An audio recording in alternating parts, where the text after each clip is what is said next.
Olá pessoal, sejam todos muito bem-vindos. Meu nome é Paulo Henrique Ave Fichter, eu sou assessor de investimentos do BTG Pactual e eu estou gravando esse vídeo para a gente falar um pouquinho sobre a base de investimentos que a gente tem e a gente começa sempre a falar de investimentos olhando principalmente para a reserva de emergência. Eu não sei se vocês sabem o que é uma reserva de emergência, mas reserva de emergência é basicamente algo que está para alguma emergência. Esse é o conceito básico dele, né? E tem muitas pessoas que têm dúvidas sobre como montar uma reserva de emergência, e eu trouxe algumas ideias, né? Algumas coisas que eu uso para montar para os meus clientes, para que a gente possa entender o valor que você precisa de uma reserva de emergência e daí você considerar isso nos seus investimentos, tá? Vamos lá. A gente, normalmente, para reserva de emergência, eu costumo responder a três perguntas, tá? E a primeira delas, e é a principal, né? Qual que é o valor da sua renda, qual que é o valor do seu perfil de emprego e também qual que é o seu patrimônio. Normalmente são essas três perguntas que eu acabo respondendo para definir qual que seria o valor ideal de reserva de emergência. Porque cada uma dessas variáveis, elas têm alguma variação em relação ao valor da reserva, tá? Então vamos lá. Hoje uma renda, a primeira pergunta que eu gosto de responder é qual que é o valor da renda. Se a pessoa ganha 10, 20, 30 mil, isso varia logicamente com o valor da reserva que ela precisa ter. Quanto maior a renda, nem sempre precisa ser maior a tua reserva. Depende muito do teu comportamento financeiro. Claro que se tua renda for de 20 mil, 30 mil e o seu gasto for de 20, 30 mil, a sua reserva precisa ser maior. Mas a sua reserva ela é principalmente baseada dentro do seu custo fixo. O que seria um custo fixo? Seria todo o custo que você não consegue cortar. Então, essa é a base da reserva de emergência. Custo fixo é tudo que não pode ser cortado. O que eu quero dizer com isso? Eu quero dizer que um custo fixo é o aluguel que você paga, é a comida que você coloca na sua mesa, é a internet, é a energia, a água, é o financiamento do carro, é o financiamento da casa. Agora, um custo fixo não é a Netflix que você paga, não é o Spotify, não é nada nesse sentido. A gente olha para custo fixo mesmo, é o que você precisa para que, se aconteça qualquer emergência na sua vida, você consegue cortar e o que você não consegue cortar. Você consegue cortar indo no restaurante, você não consegue cortar pagar a energia da tua casa, você consegue cortar um Spotify, uma Netflix, um plano de assinatura que você tem. Você não consegue cortar o financiamento do teu carro, porque você usa o carro para se locomover, para fazer qualquer coisa. Agora, você consegue cortar um financiamento de um segundo carro que você usa só para passeio. Então, são essas variações que a gente precisa entender na vida de cada pessoa, que ela consegue e não consegue cortar. E você precisa olhar para os seus gastos e entender se você consegue cortar ou não consegue cortar, o que você consegue cortar e o que você não consegue cortar. Baseado nesse custo fixo que a gente comenta, aí sim a gente vai definir qual é o valor que você precisa ter para guardar em uma reserva de emergência, tá? Aqui a gente está falando, por exemplo, vou colocar um número para depois a gente poder fazer a conta, mas digamos que uma pessoa tenha 5 mil reais em custo fixo, tá? Isso aqui é só um exemplo, não é para vocês levar ao pé da letra, porque nem sempre vai ser esse valor, vai ser maior, vai ser menor, depende da tua realidade, tá? Uma segunda variável que eu sempre uso para definir a reserva de emergência de algum cliente é em relação ao perfil de emprego que o meu cliente tem. Se o meu cliente ele é um perfil mais CLT, em que a sua renda, por exemplo, é muito variável, digamos que ele seja um representante comercial. Todo mundo sabe que representante comercial tem boa parte da sua renda baseada no volume que ele vende, numa venda específica que ele fez e assim por diante. Então, no que ele fatura. É basicamente boa parte da renda dele é formada por isso. Se boa parte da renda dele é formada por alguma grande parte variável, então eu tenho que ter mais meses. Opa, peraí. Eu tenho que ter mais meses como reserva. Digamos que 80% do que o meu cliente ganha, ou do que você ganha, vem de comissionamento. Então, logicamente, você não pode ter uma reserva de apenas 3 meses. Você precisa ter uma garantia maior. Você precisa ter os 6, 12 meses de reserva de emergência. Esse seria o mundo ideal. Por quê? Porque se acontecer qualquer coisa no mundo em que você acaba não conseguindo fazer tantas vendas, você precisa conseguir pagar suas contas e os seus custos fixos. Claro que alguma coisa você vai cortar, mas você precisa conseguir pagar os seus custos fixos. Então, isso que é importante a gente entender, tá? E quanto que seria o ideal para alguém ter uma boa parte da renda variável? Olha, se for uma metade da renda variável, eu diria que 9 meses é um tempo saudável, tá? É um tempo bastante conservador em relação ao seu custo fixo.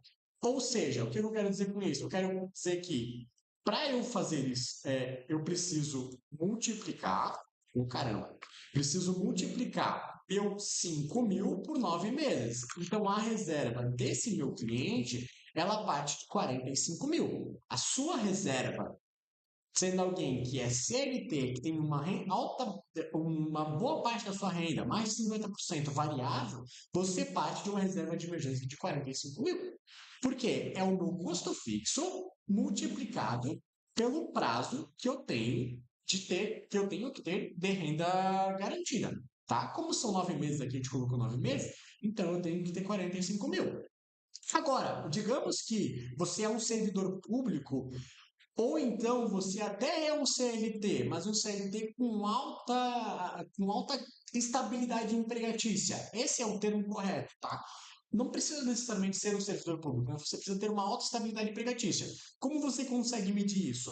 A sua empresa que você trabalha como CLT, ou você como profissional liberal, ela faz muita troca de colaboradores? Ela tem alta rotatividade ou ela tem um churn muito baixo? Ela não demite tantas pessoas? Como é que é essa questão? Você trabalha numa grande empresa que sofre pouca variação em relação ao mercado, que é uma empresa muito sólida, tudo isso precisa ser analisado. Se você tiver uma alta estabilidade empregatícia, eu te recomendo que você não tenha 9 meses, você tenha apenas 3 meses de reserva de emergência. 3 meses é mais que o suficiente numa alta estabilidade empregatícia para você pagar seus custos. Aqui a gente está falando que você teria aproximadamente 15 mil de remuneração de reserva de emergência, tá? É, tendo uma alta estabilidade. Ah, Paulo, eu sou um servidor que não tem alta estabilidade. Eu imagino que isso não aconteça. É um ou outro caso somente. Mas não tenho tanta estabilidade. Pô, então vamos colocar 6 meses. Ou então eu sou um CLT que não tem tanta estabilidade, mas a minha renda não tem nada de variável. Então a tua reserva de emergência não precisa ser 9 meses. Ela pode ser de apenas 6 meses. 6 meses, mesmo que você não tenha uma alta estabilidade empregatícia, mas a tua renda não é variável, você pode ter uma reserva de emergência de 6 meses. Então a gente está falando que você teria 30 mil de reserva de emergência. Então tá entendendo que cada caso é um caso, você precisa analisar para a tua realidade? Olha esse perfil que eu estou te passando, vê qual que se encaixa mais em você. Faz essa conta do custo fixo e define o que é para você o teu custo fixo, o que é o teu aluguel, o que é a tua internet, teu financiamento do carro, empréstimo pessoal, qual é o valor médio da tua fatura de cartão de crédito dentro do valor do cartão de crédito, o que é fixo, o que é uma coisa que você não consegue negar. Olha tudo isso aí e faz a conta do teu custo fixo. Fez essa conta, beleza, cheguei em 2 mil, 3 mil, 4 mil, 5 mil, entende qual que é o teu perfil empregatício. Eu acho que essa é uma boa dica para você. Se você é CLT, se você é um servidor público, se você tem estabilidade empregatícia, sua renda é muito variável, sua renda, você é um profissional liberal que tem 100% da renda variável, para menos que 12 meses eu não recomendo.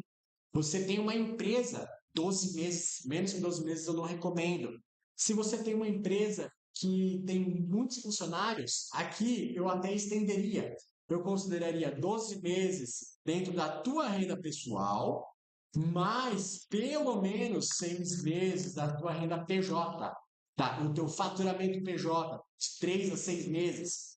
Para quê? Para que caso aconteça uma pandemia, você consiga sobreviver por algum tempo. Para caso você precise demitir algum colaborador, pagar um processo trabalhista, você tenha recurso guardado. Então, você precisa ter essas variáveis mapeadas. Você precisa olhar para esses cenários individuais na tua vida e entender o que faz sentido e o que não faz sentido, tá? Então, eu começaria aqui com 60 mil para alguém que é profissional liberal, olhando para aquele mesmo caso de 50 mil de renda, e se você tiver colaboradores, uma empresa com colaboradores, se você tem mais faturamento, aí eu olharia para 60 mil mais o faturamento. Se daqui a pouco você fatura 100 mil, então, cara, a gente está falando sim de uma reserva de emergência. Para quem tem uma empresa que fatura 100 mil por mês, a gente está sim falando de uma reserva de emergência de mais 300 mil. Poxa, 300 mil é um valor muito alto, mas, cara, vai por mim. É melhor ter esse dinheiro guardado dentro de uma reserva de emergência, uma coisa bem consolidada, bem segura, conservadora, para você não perder e acontecer alguma coisa e você conseguir pagar, porque daqui a pouco você precisar e você não tem. Pô, Paulo, mas olha só, esses valores estão muito altos. A gente não monta reserva de emergência só em CDB. Isso é uma informação bem importante. A tua reserva ela não precisa ficar 100% em CDB liquidez diária. Porque numa emergência você não vai gastar 45 mil, 60 mil no final de semana. Se você tiver alguma emergência para gastar, você vai ter tempo para fazer a compra. Você vai aplicar em fundos de investimento que tem uma rentabilidade melhor, mas que te tenha um prazo de resgate maior também, mas que você esteja disponível no curto prazo. Curto prazo eu digo 30 dias, tá? Mais que 30 dias eu não aconselho para nenhum dos meus clientes, não aconselho para você. Mais que 30 dias não é reserva de emergência, é dinheiro preso. Essa é minha política, tá? Eu posso estar errado, posso ter outra pessoa que te indica de forma diferente, mas é a minha política. Como eu trabalho com meus clientes, eu gostaria de fazer, tá? Eu recomendo normalmente um fundo de investimento, alguma coisa isenta, que seja um fundo conservador, que não seja agressivo, mas que possa te potencializar a tua rentabilidade. E também recomendo uma boa parte em CDB.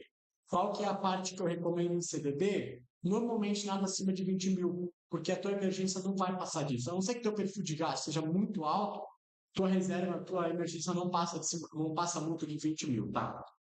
Um outro ponto que eu gosto de olhar, e aqui é um ponto só para a gente agregar ou diminuir, entender os cenários, tá? É olhar para o teu patrimônio em relação à tua vida e entender se o teu patrimônio é muito alto ou muito baixo, tá? Se o teu patrimônio, daqui a pouco, teu carro valer 300 mil, 500 mil, 600 mil, teu seguro, ele valer a tabela de bater o carro, né? Qual que é o valor da franquia do seguro? For 50 mil, eu adicionaria esse valor de patrimônio aqui, eu adicionaria esses seguros todos dentro do teu seguro, dentro da tua reserva de emergência. Daqui a pouco, teu patrimônio, com a franquia muito alta, eu adicionaria, tá? Esses valores dentro da reserva de emergência, entendendo também qual é o valor da tua reserva. Eu acho que esse é um ponto importante. Se daqui a pouco 20, 30 mil é o suficiente para pagar a tua franquia, eu não faria nenhuma alteração. Mas, ou se daqui a pouco você precisa de 50 mil para pagar a franquia do teu carro, que é casos específicos, bem poucos, aí eu olharia para aumentar esse valor dentro da tua reserva para você não correr risco, tá? Aí vamos olhar, só eu escrever aqui embaixo mais um pouquinho. O item mais caro da tua casa também é importante olhar se você tem seguro do teu carro, se você não tem. Tudo isso é importante a gente dar uma olhada para que você tenha uma estabilidade, tá? Olhando agora rapidamente para a composição da reserva de emergência. Eu recomendo basicamente algumas distribuições, tá? Só para deixar isso bem mapeado.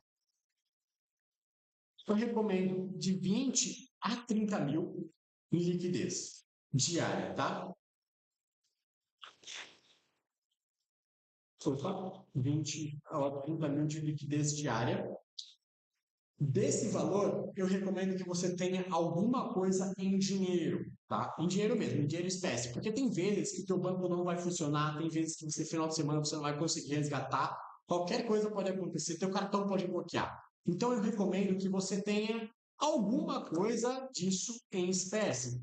Vai, 10%, 2 mil reais, 3 mil reais que você tem ali na gaveta de casa, alguma coisa nesse sentido, para que você tenha garantia de que se acontecer uma emergência, muita emergência mesmo, que você não consiga resgatar, você tenha esse valor em espécie. Tá? 10% aí é esse, então isso é o que eu recomendo. A outra parte, a diferença aqui dessa reserva, digamos que você esteja Caso de alguém que é um profissional liberal que precisa ter 60 mil de remuneração, então você teria 30 mil ainda de investimentos. Opa, no que eu aplicaria esse outro 30 mil? Existe no mercado muitos fundos de investimento que são incentivados. Normalmente, eles são fundos de infraestrutura, tá?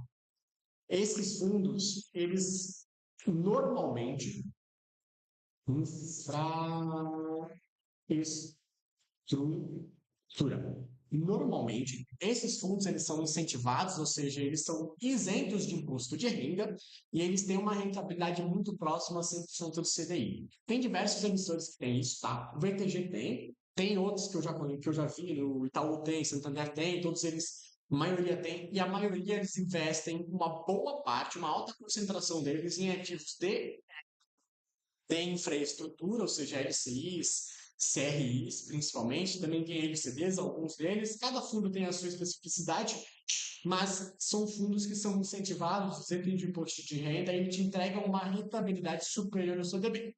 Então, eu normalmente recomendo para meus clientes que coloquem boa parte dos investimentos em liquidez diária ou que tenham disponibilidade nesse valor, tá? Uma boa parte da sua remuneração, 30 mil, 20 mil, depende de cada caso.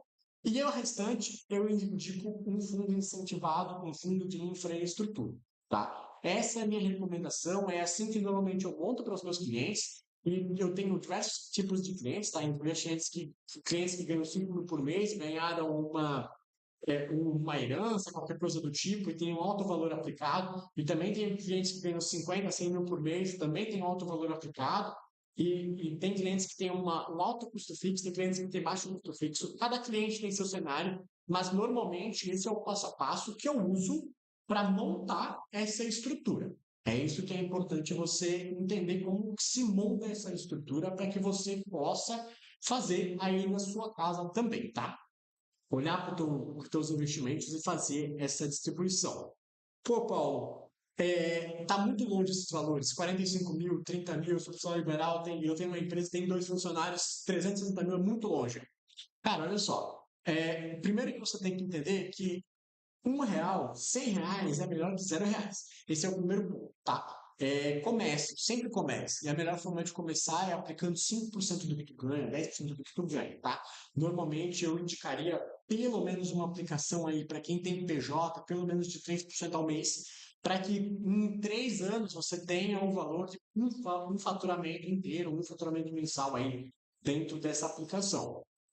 Pô, Paulo, eu não consigo fazer isso, eu só consigo menos. Começa. O importante é começar, o importante é que se estragar um micro-ondas você consegue arrumar, se daqui a pouco estragar o pneu do carro você consegue arrumar, qualquer coisa do tipo. O importante é ter para que você não tenha que recorrer a empréstimos, a crédito, para fazer a conserto de qualquer coisa na sua casa, tá? Esse é o ponto principal. Em algum momento você vai chegar nessa renda, tá?